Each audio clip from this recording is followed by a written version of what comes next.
to Real Talk with your host, Chip Washington. It's Real Talk. It's Real Talk. It's Real Talk.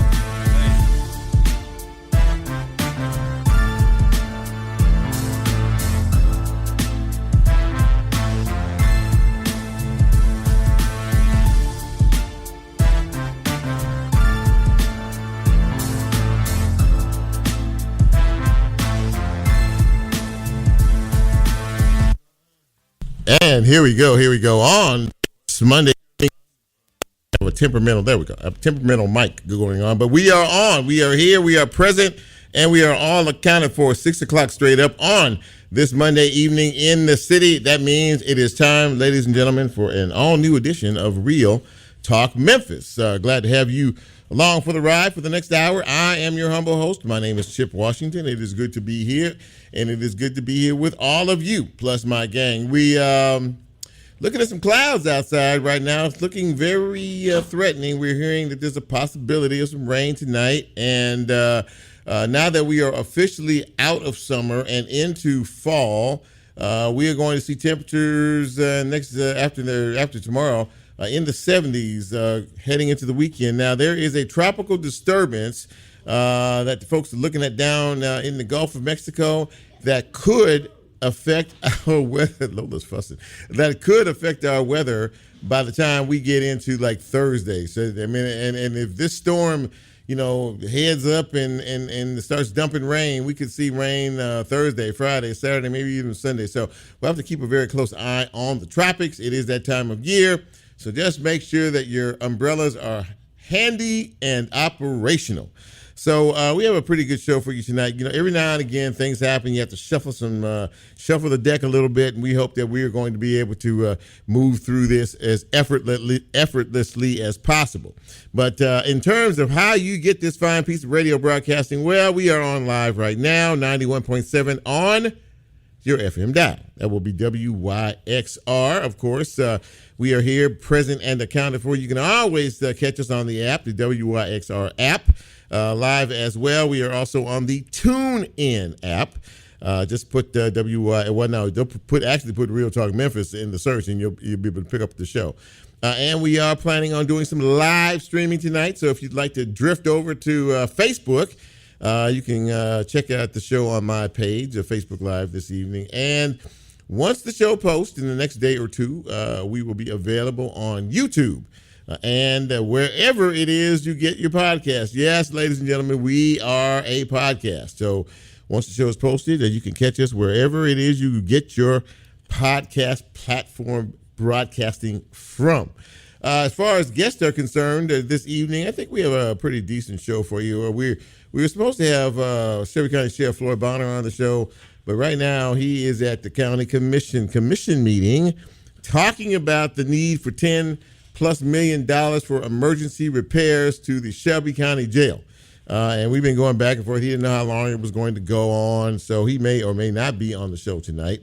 So they're talking about that big time issue. But we are going to talk with a couple of gentlemen, Brandon and Bryan Mathis. And if you are not aware of these two, they have an extraordinarily compelling story, life story, and they're young men. And they've been through quite a bit in terms of their life experiences, trouble with the law, issues at home, and a lot of other things. Well, they have taken their pain and turned it into purpose.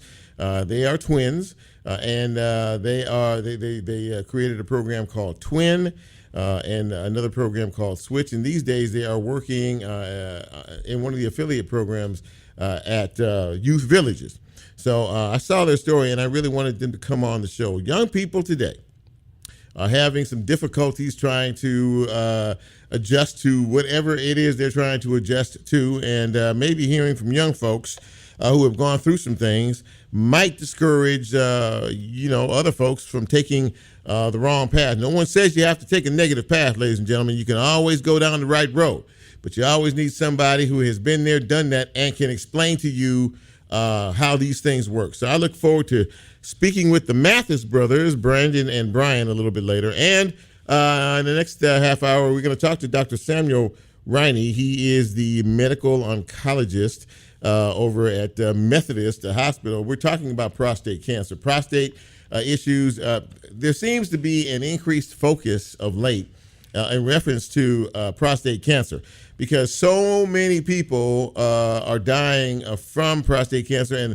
and many of them as a result of not getting tested and not getting examined. And we're going to talk a little bit about that.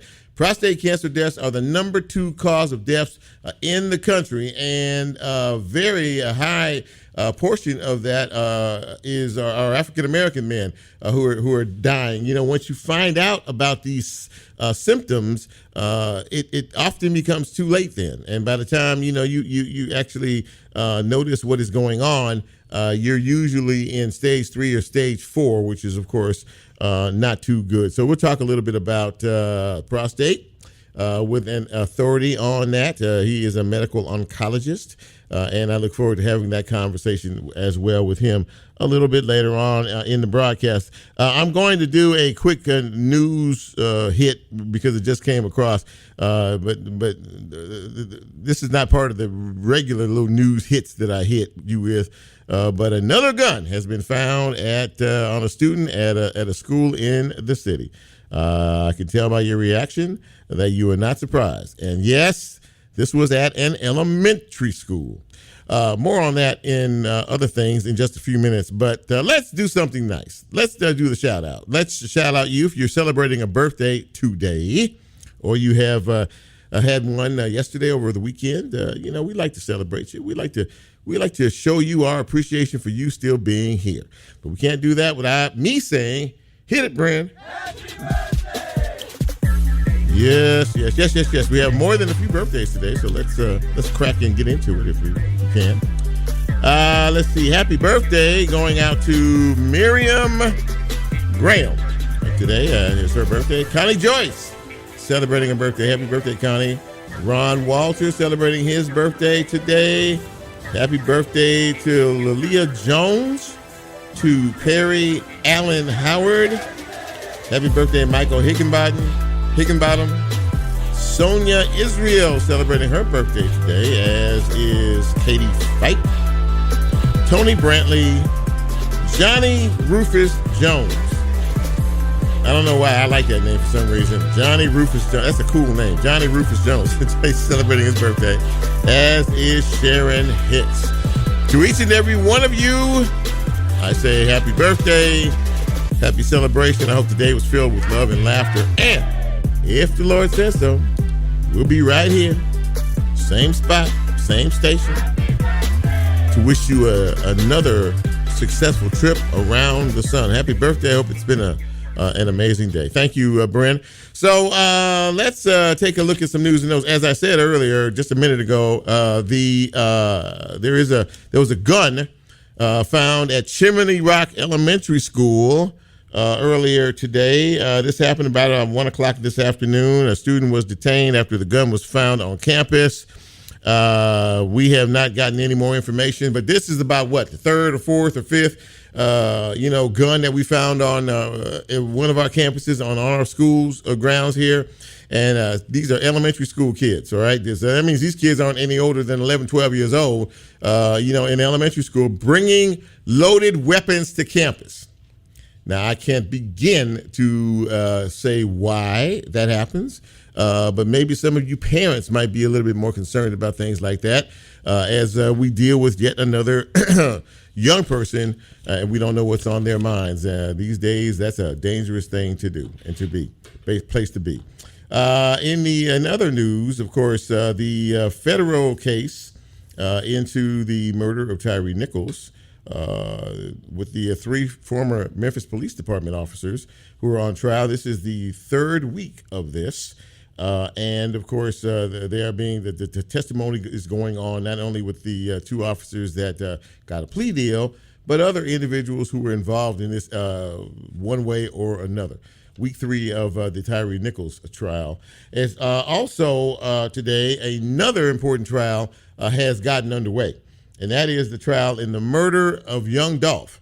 3 individuals who are on trial for his murder. 2 for committing the murder, actually, and one of them for planning the murder. It came out today from one of the individuals who was a suspect in the shooting, who committed the murder, said that he was paid or offered $100,000 to commit the murder of young Dolph by Big Jook. Now, Big Jook is the brother of Yo Gotti, and I'm glad Lola walked back in so she can make sure I get all this right.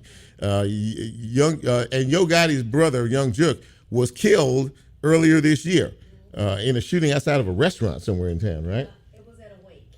At a wake? Yes. Oh, my goodness gracious. Yeah, so he was killed in January, but apparently one of these suspects on trial for the young Dolph murder said that he was offered $100,000 to kill young Dolph by Big Jook, which is Yo Gotti's brother. So see, this brings forth stuff I really don't know or understand, which is the rap thing. You know, I mean, there's a lot of this beefing going on back and forth, and I don't know if what kind of relationship young Dolph and Yo Gotti had, but apparently there we go with that. So what? It was just on the record. His brother had a bigger problem with it. Okay, Big Jook had the problem with this. Jook had the problem.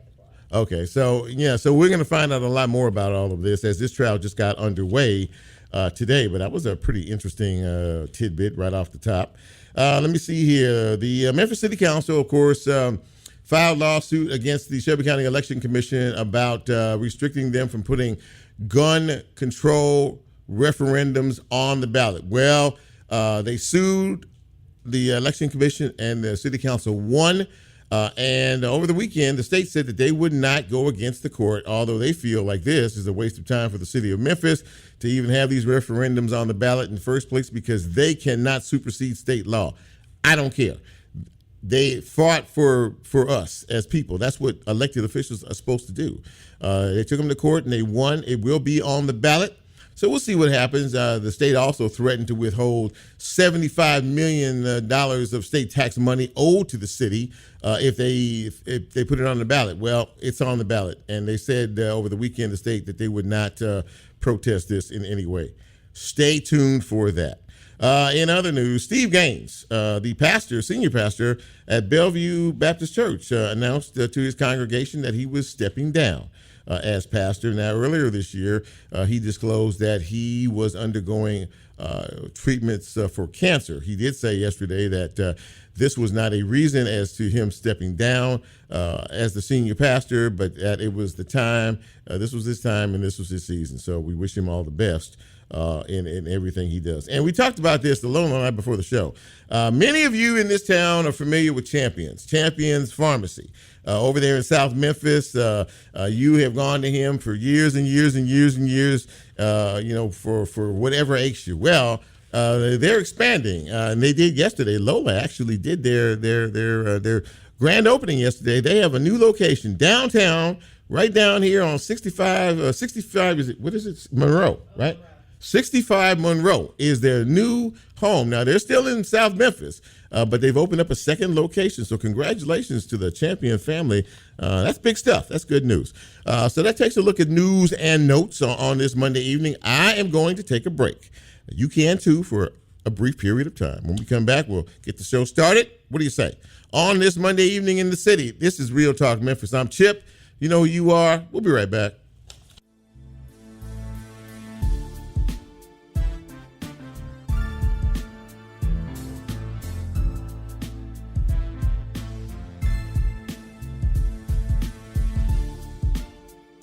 If you like Real Talk, here's a way you can get involved. Do you have a show topic idea or suggestion? Want to be considered a guest or have a guest idea? Then send Chip a message on his Real Talk show page and you can be a part of the Real Talk experience. So as he always says, go out and tell somebody. We'll be right back.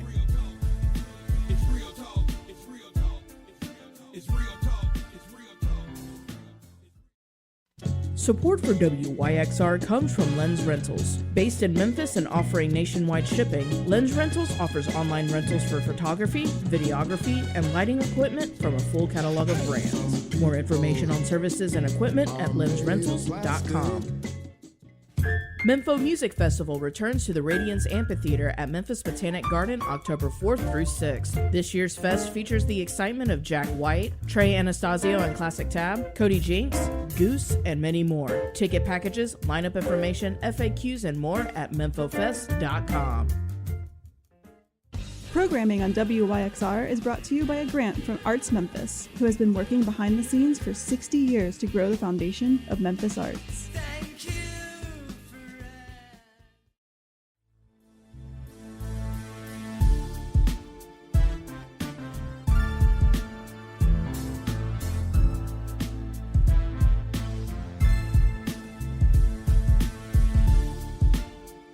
Get Real Talk on the TuneIn mobile app under WYXR, and he's now streaming live on Facebook. And you can also catch a rebroadcast on YouTube. Just put WYXR in the search box and hit subscribe. Now back to more Real Talk with Chip Washington.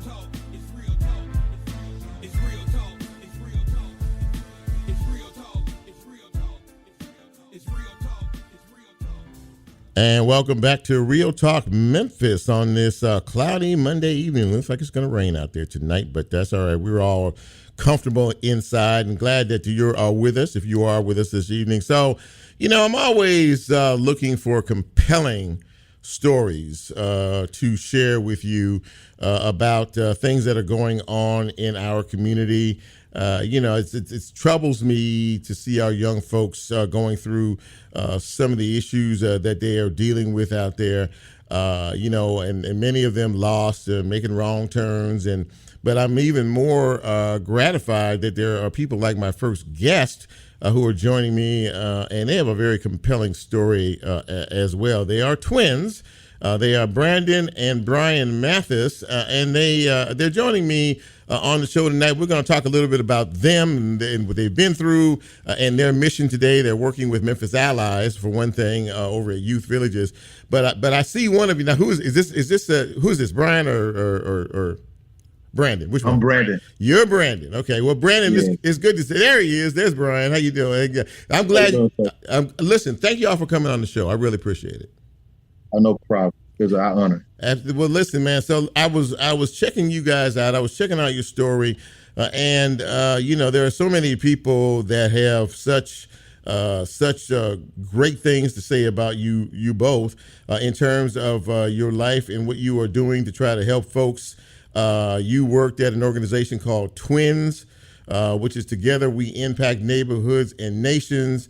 You also, like I said at the top, you work for Memphis Allies right now. But let's start this thing from the beginning.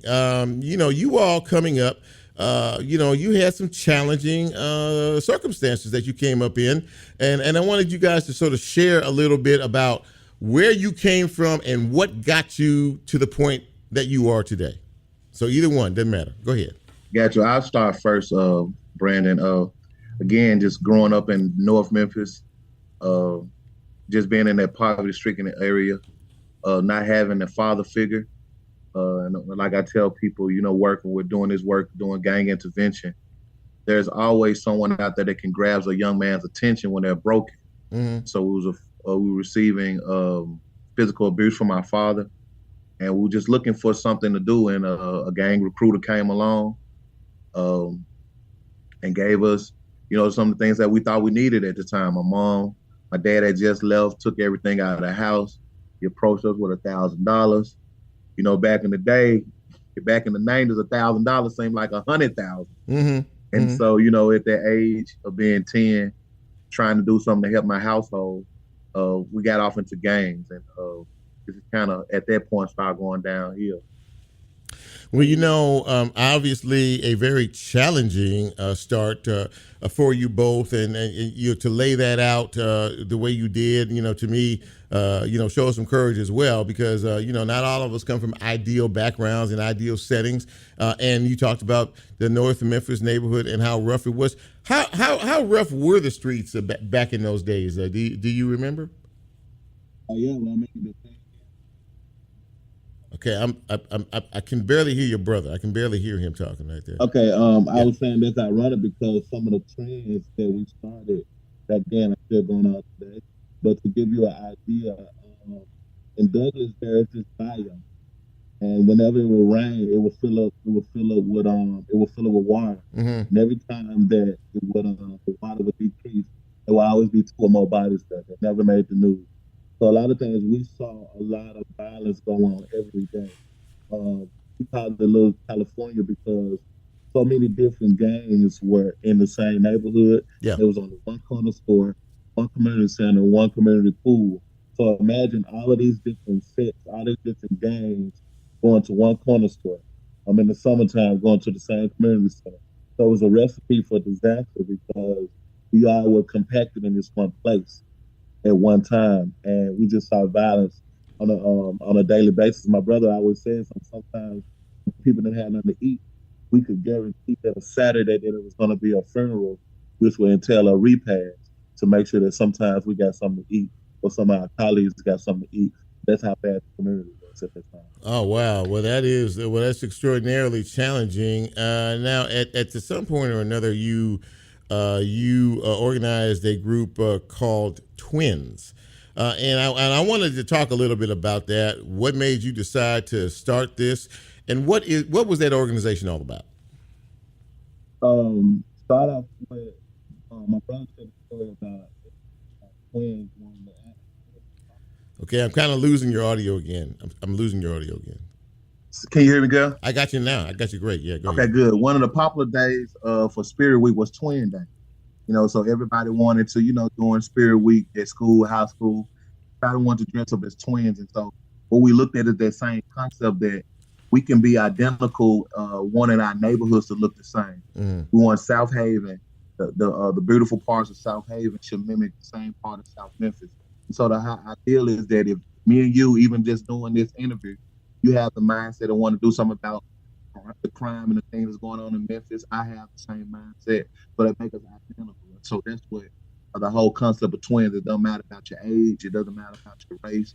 As long as you have the mindset and wanting to see something positive, wanting to see that all of these neighborhoods represent the same way, then that makes you twins. And so my brother also said that, hey, bro, we was always known for bad, the twins. So let's take that name and make something good.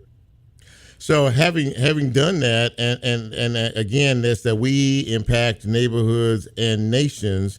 Are you seeing the effect of that work based on where you came from and based on the kids that you're dealing with today? Are you starting to see? Are you seeing something in reference to that in terms of the positive aspect of it? Yes, we are. So success is going to look different in the work that we do. Sometimes having some of the most what people would say most dangerous one day out of the week, just success looks different. So we have seen, I fell in love with data. So to see that we're down 28% from homicides as it was last time, and then 90% of them that get a part of the program do not receive enough gun charge, kind of lets us know that we're headed in the right direction. We always did a lot of data driven, even when we was in the school. So 98% of people that got part of our program never offended again. So those some of those things we can look at and see where the bar is gauging for it. But we definitely know there's a lot of more work to be done. When you talk to young folks, as you guys do, you work with these young people. Many of us try to figure out the why in all of this, as in when we see, crimes being committed by teens so young, 12, 13, 14 years old, and violent crime too. How do we, I guess for me, I'm always interested to find out where their heads are at, what the pull is, what they're listening to. And what is the fight? Because there's clearly a fight here, in trying to keep folks on one road versus the other. What are these young folks telling you when you're having these heart-to-heart conversations with them? Just really not having assertiveness to speak up about the circumstance. I was talking to a young man, and I was just like, for example, you're not afraid to jump in a car that's running and evade arrest and take the police on a high-speed chase. But you're afraid to say that, hey, we haven't eaten in a whole week. We haven't eaten in 2 weeks. Mom lost her job and dad has never been there. So teaching them to have that assertiveness to talk about their circumstance, I think is ideal because, You're taught not to talk about what's going on in your household and being afraid of being separated from your family due to being poverty stricken and the negligence that's happening in the home. So seeing that, I think addressing that is a great way to start. Also, just dealing with when it comes to these video games and music, letting them know that don't take a false reality and make it your reality. Because if you look at it, there was a game came out years ago, GTA. You can see it like all day. That's what we look at every time. You're looking at GTA, stealing Grand Theft Auto. You see kids stealing cars, robbing, and they took it. They took that reality and made it a reality. And so I think starting there as well, is a good point to look at. Yeah, it's very interesting because a lot of young people we know, there's a trust issue, right? They feel like they can't talk to their parents because they don't listen, right? Or they only listen to a certain extent, or the conversation steers into discipline versus really actually listening. And I've been told by many people, and I hear it from you guys. You have to meet these young people where they are, don't you? I mean, you can't talk. You have to. There has to be some honest conversation. But there also has to be a relatability to be able to get through to them in reference to this. Am I correct in that? You're definitely correct.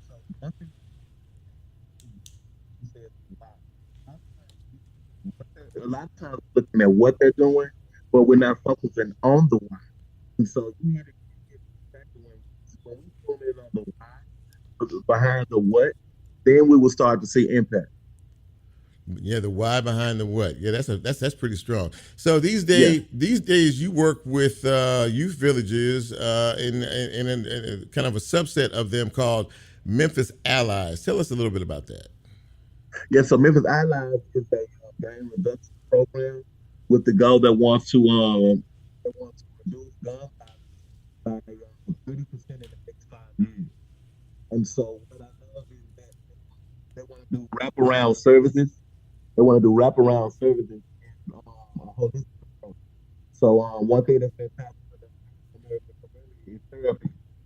So they offer therapy, they offer food, they offer so many different things that you wouldn't believe the reason why some of these guys are having to fight documents, not being able to not just eat, but not able to get a job. So a lot of things that they go through, and Mrs. Allies have had the approach to try to touch all of those areas at one time. So we have life coaches that'll walk through life with them. You have a clinical specialist that you can have therapy with. You have a case manager that helps you with some of those needs. So having all of those aspects working at one time actually puts a damper and gives us instant impact in the work that we're doing.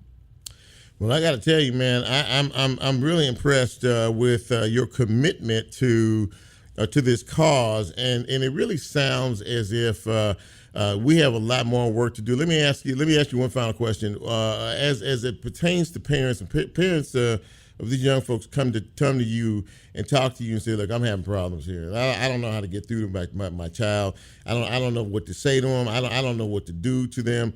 What is your first? What's the first thing you say when you hear about the frustration and difficulty of a parent who is just having so much of a problem communicating with their young person? One thing we want to do is try to help the parent realize that, hey, a child is not always wrong. And what I mean is that you have to listen to them, not listening to respond, but actually hear what they're trying to say. I tell my brother all the time, if you continue to keep an open line of communication with a young person, even if you feel like they're not telling the truth, at least talking to you. So whatever conversation that they're developing and they're trying to have with you, start listening to their conversation and don't go strictly to, hey, dealing with them according to a track, dealing with them according to the last situation that they was in. They're coming and trying to talk to you, they're at least trying to do something better about their situation, trying to be a better citizen. So I have an acronym that we do. It's called WAIT. That's that. Wait, one more time. Say the acronym again. Say it one more time. It's called WAIT. Why am I talking? So sometimes you have to literally wait. But ask yourself, why am I talking when they're trying to talk to me? And so if you sit back and you literally wait and hear what they're saying, they'll tell you everything that's going on with them. They'll tell you, and that way you'll be able to make an impact because, like you said, you're listening with the intent to respond in a positive way instead of just listening to past judgment. Why am I talking? I tell you what, man. I congratulate you both. By the way, Liddell Beeman found out. Well, that's how I got. That's how I got in touch with you. And he just said he's so proud of you both. And he said, my guys. And you know that. And when you hear that type of affirmation, it lets you know that you're on the right track. Thank you. So Brandon and Bryan, thank you for coming on the show tonight. Thank you for telling us the truth, man. We need to hear that more and more each and every day. And I wish you nothing but the best of luck. And I may bring you guys back down the road. You know, as time moves along, you know, we always need a refresher, you know, on how we need to communicate with our young folks. But thank y'all for coming, man. Thanks for what you do for our community. I really appreciate it. Thank you. I mean, we appreciate you. Even thank you for allowing this opportunity, because you're a part of the work too. You're a part of the village, trying to get the word out about change. So we appreciate you as well. All right. Thanks, guys. I appreciate that. There you go, ladies and gentlemen. Brandon and Bryan Mathis, and these two guys, powerhouse, man. You know, you have to take the time, ladies and gentlemen, to understand what is broken. And for many people, I mean, you know, something's broken. Something's broken inside, something they need, something they're not getting. And we have a responsibility as older folks to make sure that we put our young people in the best possible position to do the work that they do. And these two live their life, and they understand exactly what the struggles are. You can't tell them, but they can tell you. And so I know we had some audio issues there, but we're glad to have them on the show. We were glad to have them on the show, and more importantly, we were glad to hear what they had to say about what they are doing to change lives in our community. We're going to take a commercial break, but before we do, I will tell you this. I did just see, and I don't know if Sheriff Bonner can come on the show tonight. I don't see him logged in up there, but I just saw that the Shelby County Commission passed $10 million. They're going to give the sheriff's office $10 million to make much needed and urgent repairs to the Shelby County Jail. I know that that has been in the news for quite a while now, but so I did just see some news flash that came through that said that the Shelby County Commission approved $10 million for jail emergency jail repairs, and Lord knows we absolutely need that as well. I also wanted to talk to the sheriff about the incident last week that caused an entire school system to shut down. Memphis and Shelby County schools last week, because of some threats that were made of violence on school grounds, had to basically lock down schools, and many schools had a soft lockdown, every school in the district last week. Well, the Shelby County Sheriff's Office, through their investigative services, found out that there was a 15-year-old child in Nashville who thought it was funny to post threats on social media, scaring the heck out of everybody. And they went up and grabbed him, got him, brought him back down here. I don't know, what's going to happen. He's a juvenile, obviously, 15 years of age. If they're going to put him through our system, juvenile court, or what happens. Subsequently, there were 3 or 4 other juveniles involved in this. One was a 13-year-old, one was a 14-year-old. I mean, these are kids who are disrupting the entire structure of a school system, making parents fanatic. I mean, folks went crazy last week to find out what our school got a threat, what's happening. There was some issues with communication from the school district to the parents, the whole 9 yards. Kids were trying to figure out what was going on. Parents were trying to figure out if their kids were safe, and it was just pandemonium. But this is what happens when young people, decide that they don't have anything better to do because they don't want to go to school. They don't want to be a part of the process of learning. So they want to disrupt it for you and everyone else. There's a very disturbing pattern out here. There's a 14-year-old a couple of weeks ago that went to school with an AR assault rifle and shot and killed 4 people at his school. He's 14 years old. His father bought him that AR-15 assault rifle for Christmas. For a Christmas present a few months before. He went to school and decided, well, you know what, let's try it out, and let's kill some folks in the process. This kid is now, his life is pretty much over in terms of freedom or anything else. His father subsequently has been arrested and charged with a whole bunch of charges in reference to providing the weapon for his son and a lot of other things that a responsible parent, should not do. I found out yesterday that this child's mother was arrested for abusing her mother. So, I feel bad for this. I feel bad for him. I really, really do. And it's just a mess. Which brings me to the point. As parents, as guardians, as responsible individuals, it is our responsibility to teach our children and to show our children the right way to go and not be disengaged in the process.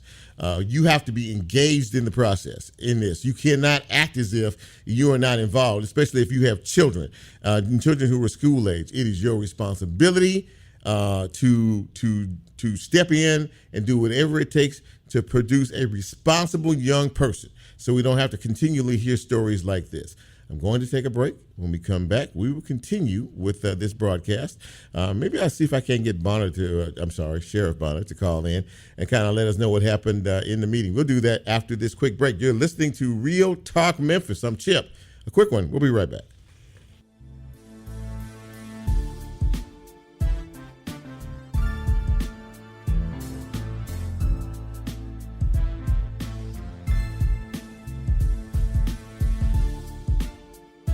If you like Real Talk, here's a way you can get involved. Do you have a show topic idea or suggestion? Want to be considered a guest or have a guest idea? Then send Chip a message on his Real Talk show page and you can be a part of the Real Talk experience. So as he always says, go out and tell somebody. We'll be right back. It's real talk. It's real talk. It's real talk. It's real talk. Support for WYXR comes from the Halloran Center for Performing Arts and Education, setting the stage for everyone. The Halloran Center, next door to the Orpheum, invites you to be in the center of it all through live entertainment, arts education, community programs, and event spaces all year round. More information at orpheum-memphis.com. Memphis Listening Lab's 4th annual Record Swap and Zine Fest is back on October 26 from 10 a.m. to 5 p.m. In partnership with Crosstown Arts and WYXR, held on the 1st and 2nd floors of Crosstown Concourse, featuring records, CDs, cassettes, art, zines, live DJs, and more. More information and vendor inquiries accepted at info@memphislisteninglab.org. Support for WYXR comes from Team Clean. With more than 22 years of experience, Team Clean provides services for home, work, or studio space. Biodegradable cleaning products mixed with common sense and tailored to each client's needs. Estimates and information at weareteamclean.com. Want to make a big impact without getting lost in a big system? Join Youth Villages to be a force for families while becoming part of one. Help make positive changes on a national scale, one community at a time. It takes a family to transform lives. Start with yours. Apply now at youthvillages.org/careers. Shannon and Cecilia here. Do you love stories featuring community changemakers in Memphis? Don't miss Just Bluffin', a feel-good podcast found online in the WYXR Podcast Network. Access all our podcasts at wyxr.org. Programming for WYXR is brought to you by a grant from the Hyde Family Foundation, who is committed to creating a better future for the city of Memphis by supporting initiatives that enrich our city's cultural landscape. Support for WYXR, including our 2024 stereo sessions, comes from VIA Productions. Founded in 2003, VIA specializes in audience engagement, creating all types of video and audio content ranging from animation to documentaries. More information on how VIA can bring your brand story to life at viaproductions.co. Music Export Memphis presents the Tambourine Bash Thursday, October 10th at the historic Overton Park Shell. This annual celebration of collaboration is a one-of-a-kind night of Memphis music, featuring more than 30 musicians and collaborative sets, including headliner Southern Avenue with surprise guest collaborator. It all culminates in a finale super jam produced by Royal Studios' Boo Mitchell. Proceeds power Music Export Memphis's grant programs for Memphis musicians. Ticket information and event details can be found at musicexportmemphis.org. Located on the second floor of the Crosstown Concourse, the Memphis Listening Lab is a nonprofit collection of music and music history that is open to the public every Tuesday through Sunday from 11 a.m. to 5 p.m. Boasting an eclectic collection of tens of thousands of LPs and 45s, a state-of-the-art sound room, and various vinyl and streaming listening stations, our free library has something for music lovers of all stripes. More information and the complete listing of upcoming events is available at memphislisteninglab.org. Hi, this is Clark Ortiz with Crosstown Brewing Company. You already know we're passionate about beer, and now we've added food on tap. Our new kitchen is open inside the brewery, serving wings, pizza, burgers, and more. Open for lunch Wednesday through Sunday at 11 o'clock a.m. Food and beer, a perfect match, just like our partnership with WYXR. More information at crosstownbeer.com.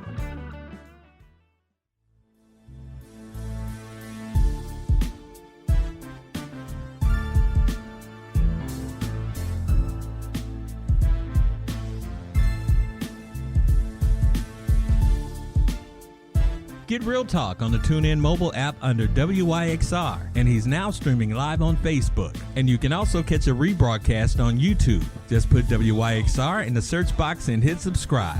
Now back to more Real Talk with Chip Washington.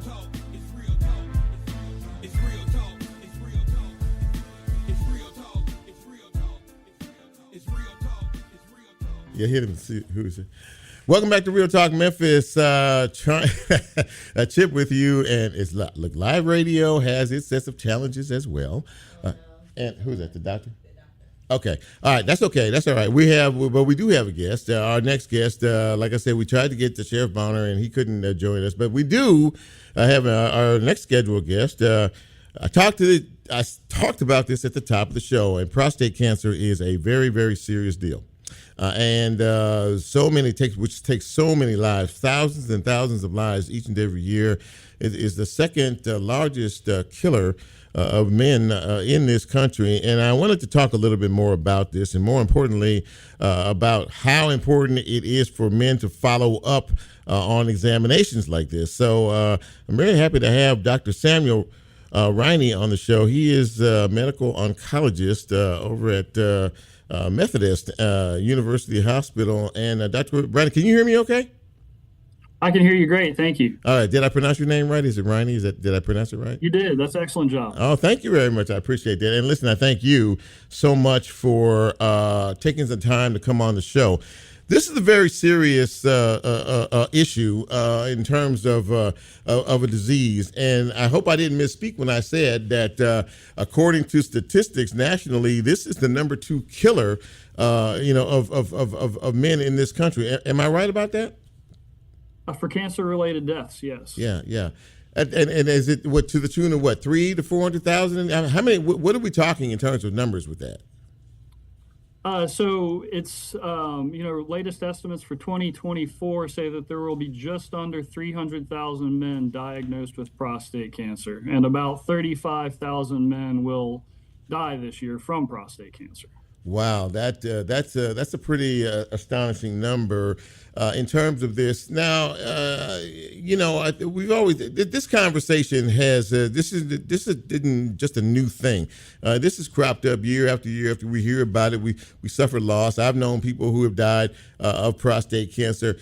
In terms of the diagnosis of it, many people, from what I know, wait until it's almost too critical. It's almost at the end or in stage 4 before they go in and maybe find out if there's an issue. Now, in reference to that, talk to me about symptoms. Are there symptoms? Are there no symptoms that one can notice in reference to this? How does all this work?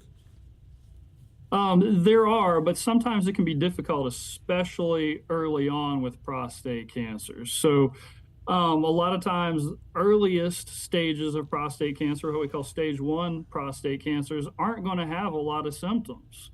And therefore, a lot of men don't realize that there might be anything wrong until, as you mentioned, disease has really spread and gotten to more advanced stages where it's possibly moved outside of the prostate and what we call stage 4 disease. Mm-hmm. when they might experience things like hip pain or back pain as prostate cancer has started to invade structures around the prostate or even the bones around the pelvic area. And at those points, 5-year survivals, unfortunately, are not great, as that type of disease isn't typically considered curable. Now, in early stage prostate cancers, that's a highly treatable and highly curable disease. Early stage prostate cancer, 99% of men will live more than 5 years as long as they get that diagnosis and get the attention that they need. So screening is an important thing when it comes to talking about prostate cancer, because in those early stages, men might experience some urinary frequency, some dribbling or difficulty fully emptying the bladder, even some blood in the urine. But many men won't have any of those kind of symptoms early on. And those symptoms also can be similar to many men will have an enlarged prostate, something we call benign prostatic hyperplasia, which is just a bigger prostate that doesn't necessarily signify a prostate cancer, but can mimic those similar kinds of symptoms. So I really advocate to men to consider screening for prostate cancer in order to be able to catch some of these diseases early on when there are great treatment options available to them. Is there I guess for lack of a better word, fear for men about doing this, at least in terms of getting screening and that examination is not, it may not be the most comfortable thing in the world, but what do you attribute, and you've been doing this a long time, but what do you attribute the fact that men just have some sort of a phobia, it seems, about looking at something that obviously can be such a serious situation? Well, there's always going to be a lot of fear and anxiety anytime that the C word, that cancer gets mentioned, because a lot of times people have sort of a visceral reaction to that idea that, if I've got cancer, that means I'm dying or I'm nearing end of life, which isn't necessarily the case, especially with prostate cancers that in some cases can be slow growing types of cancers. Some early prostate cancers don't even require treatment. Sometimes active surveillance or watchful waiting might be an appropriate strategy. Of course, anytime you're talking about the prostate and pelvic area, there is some worry about, well, does this mean that I might have urinary problems after I undergo testing or treatment? Might I experience something like erectile dysfunction? It's just not always a comfortable area to discuss and topic to discuss. So that does lead some men to avoid wanting to have those discussions with their physician or think about those ideas. So it's really important, I think, to stress that for many men, if prostate cancer is detected, that there are great options early on to be able to deal with that type of disease that frequently don't result in much in the way of complications or change in their expected lifestyle or expectancy. But there is certainly a lot of fear that surrounds a potential prostate cancer diagnosis. Is this, and there are a lot of cancers that people will pick up and develop through their lives. Is this one, prostate cancer, is it a hereditary thing, or is this something that just that tends to just maybe pop up at some point in time? Well, there's not necessarily a specific known cause for prostate cancer. Oh, wow. It's believed that generally it's coming from DNA mutations in certain genes that help try to control cell growth, which when uncontrolled leads to prostate cancers. There is definitely an increased risk that comes with family history. Now, many men might develop prostate cancer with no family history, but it is well known that men that especially have a father or a brother or son, a first-degree relative that's been diagnosed with prostate cancer, have a 2 to 3 times increased risk of developing cancer to someone that does not have that type of history. So it does tend to have a familial component that's involved with it, although the exact cause of many prostate cancers is not specifically known. So if a person does know that and they have a history, as you said, a family history of this, it is even more imperative, I would imagine, that you would emphasize to them, you really need to pay close attention to this. It may or may not be, but because there is some sort of history in this with this in your family, it might behoove you to take some take some advanced look and have it looked at. Yes, I think definitely. Generally, there's several different guidelines that are used about screening. Generally speaking, it's recommended that men that are 50 to 69 years old engage in shared decision making with their primary care provider, sort of talk about some of their values are, what their risk might be when they're talking about undergoing screening for prostate cancer. But men that do have some of that family history, or African American men actually, are a little bit at higher risk just as a baseline. Right. A lot of times might want to start having those discussions and consider undergoing screening at earlier ages, 45 years, if you have a first degree relative, or in the African American population. If there's a strong family history, some guidelines even recommend starting screening at 40 years old. Oh, goodness. Anything you can tell us as to why it does seem to be a bit more prevalent in the African American male population? The exact cause isn't necessarily really evident. We do know that it seems to be more common in African Americans. And then Hispanic and Latino tend to actually have a decreased risk from normal. Oh, wow. Some of that probably does have to do with some genetic variation. In North America, our risk is increased compared to Asian populations. Some of that is thought to be due to diet and lifestyle types of choices. Again, like the cause of prostate cancer being somewhat unclear in many cases, some of those increased risk factors aren't specifically known, but are well recognized. Well, listen, I'm so happy that you took some time out of your busy schedule to come on the show tonight to talk about this, because it is a problem. And, as an African-American male, I recognize that for us as a people, it's a bigger problem, as you just laid out. But more importantly, I think for all men, there's nothing to really fear behind this, going to get examined, going to get screened, going to get looked at, because as you said earlier, it could lead to preventing some bigger problems down the road, correct? It definitely can. If you do end up having a risk for prostate cancer, detecting it early is the best route to be able to manage that going forward. And again, early on, there's very high cure rates, sometimes with very simple things that can be done. Screening is not something that I think men need to be particularly concerned about. A lot of times, initial screening might just simply be doing a blood test called a PSA. Mm-hmm. So asking those questions of your provider, your primary care provider, and making a shared decision on how to proceed is something I would advise to everybody, because at least having the conversation is a simple way to start. And if further screening is needed, you can receive guidance on how that might look. And a lot of times that does not involve, invasive procedures or uncomfortable situations when you're starting to talk about screenings that might be available. Well, listen, Dr. Riney, again, thank you so much. Dr. Samuel Riney, medical oncologist and interim medical director at Mathis Cancer Institute. Thank you for your time, and thank you for your information. And I really appreciate you coming on the show tonight. Thank you so much.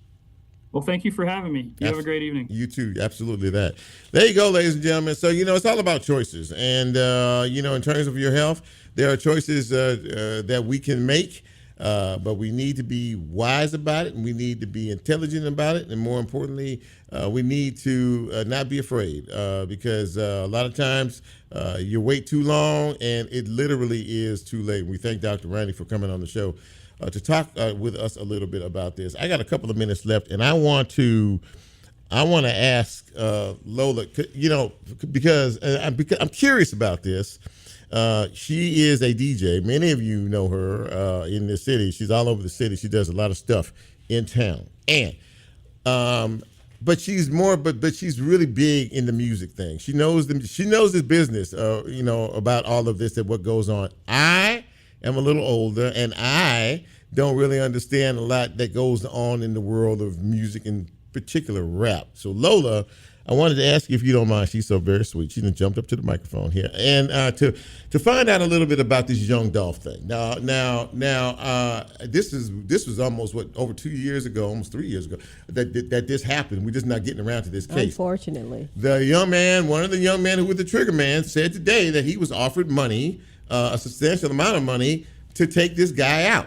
How common is it in the world of rap? Now I know they do a lot of beefing these guys back and forth on these and these guys take this stuff pretty seriously and pretty personally. Am I correct in that? some do. Unfortunately, some take it pretty personally. Yo Gotti himself didn't take it personally, but his brother Big Jook took it rather personally. And you had said before that. And I guess this just doesn't happen. There was a word on the street. I mean, there was a buzz about all of this, I guess, with Big Jook, I guess, who was Yo Gotti's brother. Yes. And he was killed. Is it ironic to you that he was taken out? I mean, as a result of whatever he was taken out, what the cause was in terms of that? Well, it's hard to say that the Young Dolph thing was the reason of his demise. He did have his hands in a lot of things. I knew him personally. He was a great individual at one point, but I mean, he had gambling debts, word on the street. So who knows whether this had something to do with it specifically. But I mean, do unto others. Yeah, that's a scary proposition. And this young man has got nothing to lose. I mean, he's in first degree murder, and if he's convicted, he'll be in jail for the rest of his life. Yeah. But it just makes me wonder sometimes that. Do they know, the people who are in this particular area of music, do they understand the power of the things that they say and the words that they use, especially in reference to a quote-unquote a rival in the same industry, do you think? I think they do, but unfortunately, a lot of people get that I speak before I think thing. I think they say a lot of things that they really, truly don't mean. And unfortunately, it has pretty strong repercussions. How big is the rap scene in terms of talent here in Memphis? Oh, we're awesome. Come on, Glorilla just released her new song. You hear me? And she has a new album coming out. We are cutting up. Jazzy Faye is about to get inducted into the Memphis Hall of Fame. I mean, the rap scene is amazing. We are a buzz. Well, listen, I appreciate you, Buzz. Thank you. It has the music. So as Brent plays this out, I was curious about that because, you know, when you hear these things, they come out and everybody's all afternoon, everybody's been talking about the fact that, wow, this was a hit. I mean, this was a real hit, legitimate hit, and there's a lot of money involved in this. Words matter. She said, words matter. And we have to be careful about how we do what we do in this world. You know, indiscriminate loss of life is no excuse for anything. But listen, thank you for tuning in tonight. I think in spite of things, we had a pretty good show. We're going to try to get the sheriff on next week. See if we can't get him behind the mic next week to talk a little bit about his victory tonight. The Shelby County Commission gave him $10 million to start emergency repairs on the Shelby County Jail. Thank goodness for that, and congratulations to Sheriff Floyd Bonner. We'll get him on next week to talk about that and a few other things. In the meantime, you guys go out and have a great week. The weather is going to be, you need to watch the weather later on this week. We'll have to see. We have a lot of rain in the forecast, but in whatever you do, please be careful. So for lovely Lola, for Bryn, and for myself, have a great week, and until next time, we are out.